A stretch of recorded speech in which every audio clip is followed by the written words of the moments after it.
Welcome people of YouTube, and today I am far away from River. I am in Blouberg and I am sitting with Eon von Diamond. How are you? Good, you? I'm all good, thank you very much. Okay, so just tell us, who is Eon von Diamond? Realtor Extraordinaire. And Eon von Diamond Real Estate as a firm is a luxury brand that prides itself in 5-star service. I've heard you like the Louis Vuitton of real estate. Of course I am. Okay, so tell us, what made you decide to join the real estate industry? Why I went into real estate, I remember I was flat broke. I was in a really bad financial position. And I wanted to change things for myself. I wanted a better life for myself, for my family. I wanted a beautiful home, a fancy car. I wanted to enjoy the finer things in life. So to reap the benefits of a good life, I went into real estate. Okay. So that I basically could give my family a great life. Alright, okay, alright. Some of us say we went into it because we love property, we love people, but this is for the money. Alright. Tell us. If you follow the money, the passion will come afterwards. That's so true. That's so true. And did you choose this area specifically with or did you just happen to just? I remember when I was a teenager. Especially my university days, and we used to skip classes. My friends and I always used to come to Blouberg, and I used to love coming here. And then one day I just said that, one day when I grow up, I'm going to live in Blouberg. Okay. And then many years later, it eventually became a reality. So I've always loved it ever since a very young age. So I'm happy to be here. Oh, that's beautiful. That's inspiring. I love it. Tell me, with the interest rate going up and up, what advice do you have for first-time homeowners, first-time buyers? If I had to care about the interest rate, I don't think I would have obtained any properties ever.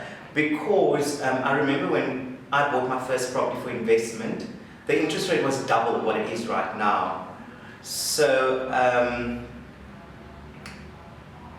for me, buying my first property, the interest rate was it wasn't even an issue. I just wanted to invest in real estate because real estate is basically, it's the safest investment. You can touch it, you can see it, it's an immovable property and it grows in value every year. It's my retirement plan, it's there to secure a great future for myself and my family. That's why I invested in real estate. So interest rate was never an issue for me. Even my friends who invest in real estate, buyers I've worked with, interest rate is never really a topic for us. Just invest in real estate. Just buy the property. It's a great investment. Okay, I got you. I was talking to someone else about this two days ago, and they said the exact same thing. His words were, "It's never the wrong time to buy a property." So the sooner you start, the better. Okay. So I bought my first property when I was 22. So and I'm happy I did. At a very high interest rate compared to now. But now I'm closer to being bond free because I started at such a young age. So the right time to start investing in real estate is always now. Okay, I got you, perfect. For people with low credit scores, they might be able to afford renting a property, but they can't get a loan. And does renting help to increase one's credit score? You see, the problem that I have with renting is you're paying off someone else's bond. That money could have gone towards your own investment. I remember when I started out, because back in the day they just used to dish out clothing cards and things like that, and it was so easy to get credit cards, unlike now. So I remember in the beginning I had very bad credit. But then I just took a year, paid everything off, my credit record recovered, and then I was able to qualify for 100% bonds again. So I basically took time out, sorted out my credit score. You have to make sure everything is paid on time, your credit cards are paid on time, all your accounts are paid on time, don't have failed debit orders, make sure everything is just on track. I got you. And I always love this. Tell us, what is your worst property industry story? Something when you think about, you just like, I want to forget that happened. You see, whenever a problem occurs, I try to fix it immediately. So, and I also don't hold on to bad memories. Okay. So I don't have a negative story to share with you. No, you're lying to me. I don't hold on to like go back to the recycle bin and find one. I don't hold on to negative stories. My goodness. I let go in order to be free. Okay, I got you. Because if you're going to hold on to negativity, you're just going to make your life bitter.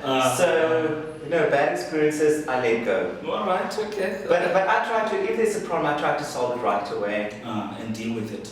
Okay, that's a first. Okay, that's a first. I'm always looking forward to that question because I get juicy stories. So your company has mostly properties in Blouberg, Tableview and Parklands. What are the advantages and disadvantages of living in these areas? Oh, the advantage is that it's a walk to the beach. When I open my window in the morning, I have views of the Atlantic Ocean.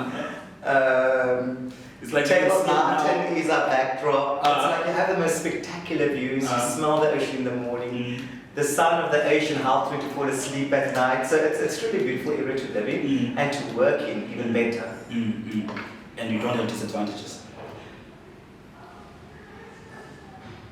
It might be disadvantages. You like negativity, eh? Sure. I was gonna be shocked. I was expecting him to say that he doesn't have any disadvantages. I was expecting this. Shock me, just give me one. I honestly can't think of any disadvantages. it's expensive, but it's worth being here. It's worth being in this market. Yes, it's expensive. It's an expensive market. Maybe if I think about it now, so I get people that come from, let's say, the northern suburbs or the southern suburbs, and then with that budget in mind, they want to buy here. But the square meters for the same kind of price, it's just different. So here, everything is smaller. If you're looking for property, let's say you're looking for, let's say, 2 million budget. In the northern suburbs, you can get something bigger. But here, if for example, in Blouberg, if you have a 2 million budget, on the beachfront, you're looking at maybe a studio apartment or one-bed apartment. Whereby in the northern suburbs, you can get a whole house. So sometimes I get people from the northern suburbs to southern suburbs, and they kind of have that budget in mind, but you can't really compare because the properties here are more, it's more expensive. No, I got you. You see, that wasn't a bad thing. It gave us a disadvantage. But now people come here with expectations of they want 1,000 square meter earth and 3 beds, 2 baths, double garage for 2 million rand, which does not exist here right now. I hear you. I got you. If somebody, okay, no, I think you've answered this because the next question was going to be if somebody wants to live here, what is the average price? And I think you just covered that. In Parklands, I just sold a 3-bedroom, 2-bathroom house this week for 1.5. So the houses can range from 1.5 to 2 million that I'm working on. Apartments that I have in Parklands, they range about 700,000 to 800,000. There are some apartments behind the million, but the closer we go to the beach, the higher the price range. What is a positive property story that you cherish? I think buying my first property at a young age. Because my mother always told me that property is the best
where it's like all in pristine condition.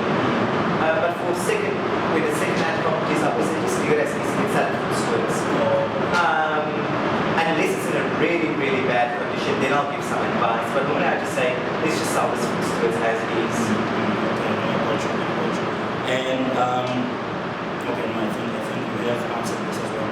So like with all your experience, right, in life, in real estate, and everything that you've seen, knowing what you know now, what would you say to your 21-year-old self or 20-year-old self? What is something you'd say? Advice to my younger self: never get involved with credit cards, never get involved with personal loans. It's like just a downward spiral of debt that seems like it's not going to go away. Credit cards, personal loans, that's bad debt. Good debt is like investing in real estate. So I think, yeah, stay away from those things. I get you. And let's say if for somebody who's a young person and wants to enter the real estate market, what would you say to them? Like, what advice would you give them? You see, it's hard work. It looks glamorous. A lot of people think it's all glitz and glamour, but honestly, it's hard work.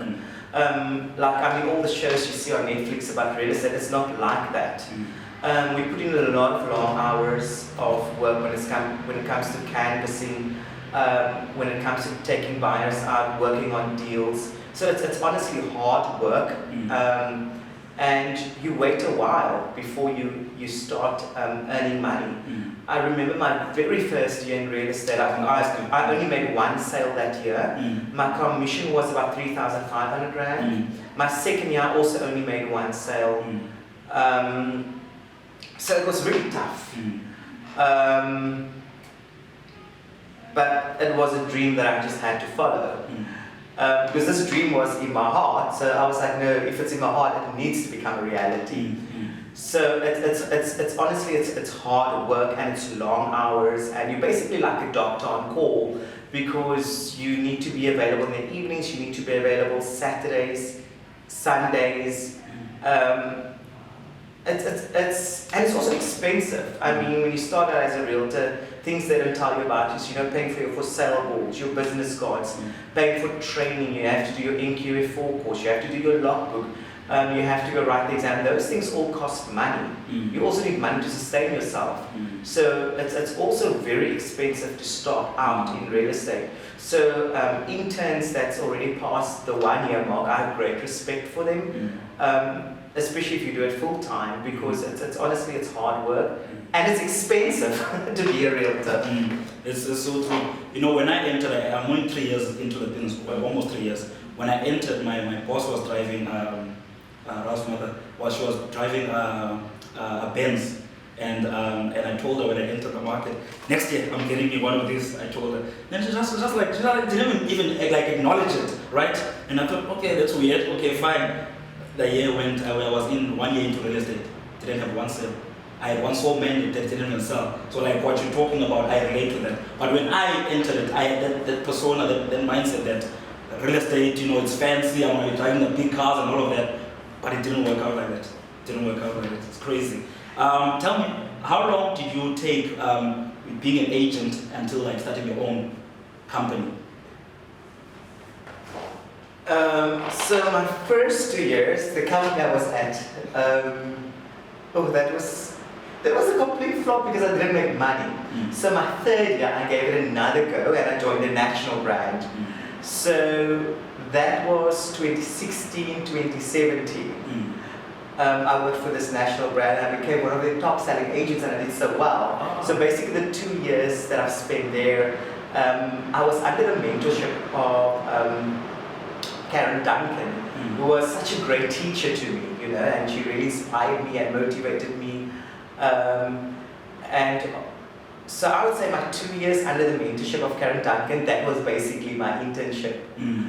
And by the end of those 2 years, I was a full status agent and I went out on my own and I started my own business. And what prompted that, did you have that vision when you started in real estate, Or did that come to you when you were in real estate that you want to start your own brand? We had an awards evening, and I just started winning all these awards, and I'm like, oh my god, I'm finally an award-winning real estate agent, and I'm like, wait, I'm doing something right here.